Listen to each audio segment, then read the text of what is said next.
Hi there! We are the Banana Squad, a team comprised of UNSW, UTS, and GWS students. The primary trading strategy we have used for this competition is mean reversion. The reason is because when our team analyzed historical data, what we realized is that the price of an instrument tended to reverse back to its mean over the long term after big changes in its price. We initialize first long position when the price is under 14 period simple moving average minus 3 times standard deviation. We buy more if it remains under 14 SMA minus 1 times standard deviation. We sell when the price converged back to 14 SMA.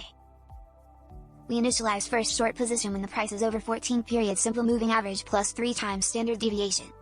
We short more if it remains over 14 SMA plus 1 standard deviation. We buy back to close when the price converged back to 14 SMA.